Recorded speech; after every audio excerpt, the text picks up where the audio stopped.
l'exposition Archisculpture. J'ai été invité par la Villa d'Atrice. Et cette année, la Villa d'Atrice m'invite à nouveau pour faire partie des 3 focus. Je présente donc 3 œuvres, dont une qui était présentée à Archisculpture, la sculpture portée numéro 2. Je présente également la sculpture portée numéro 6 et je présente un nouveau travail qui s'appelle l'arbalétrier d'angle et la contrefiche sur sabot d'angle, qui est une peinture réalisée directement sur la charpente où la composition picturale s'empare de la charpente et utilise la charpente pour créer son motif. J'ai proposé cette installation qui a été acceptée en effet par la Villa d'Atrice. C'était une expérience vraiment nouvelle pour moi, ça faisait longtemps que j'avais cette envie de faire cette installation. Aujourd'hui, j'ai pu la réaliser pour cette exposition à la Villa d'Atrice. Tout ce travail en noir et blanc, c'est toujours un principe que j'applique sur une forme, et à partir de cette forme, je prolonge chaque arête pour créer le motif de cette forme. Donc l'espace intrinsèque de cette forme va créer son propre motif. Et j'ai repris ce principe que je suis venu apposer directement en utilisant la charpente comme le châssis de la peinture.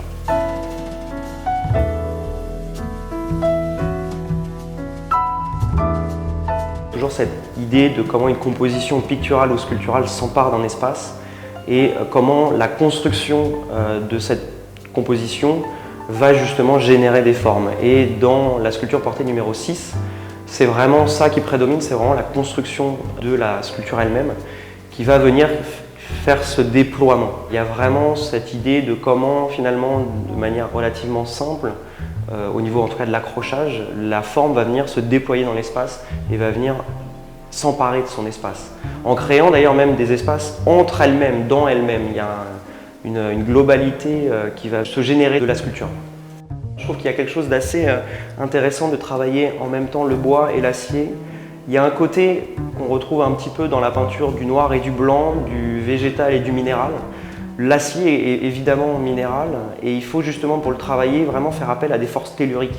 Il faut être extrêmement violent avec lui.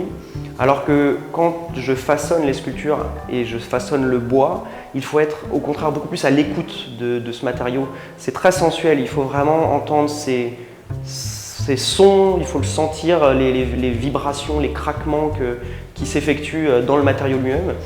Et justement, tout l'enjeu de la sculpture, c'est aussi qu'on soit à cette extrême limite du matériau et qu'on ait vraiment le sentiment, même si les sculptures restent extrêmement légères et extrêmement aériennes, qu'il y ait malgré tout cette sensation de pesanteur et de détresse de la sculpture, de fragilité de la sculpture. L'idée est une idée globale de composition, comment ces compositions s'emparent de ces espaces. Et quand on est dans les peintures, la composition noire et blanche s'empare de l'espace du châssis. C'est une réflexion autour du shape canvas. Ça n'est pas une peinture, c'est un objet peint. C'est aussi pour ça que l'objet a une épaisseur aussi conséquente. Et c'est pour ça également que l'objet et que cette composition peut s'emparer de charpente. Ou s'emparer même de lieux, d'espaces entiers.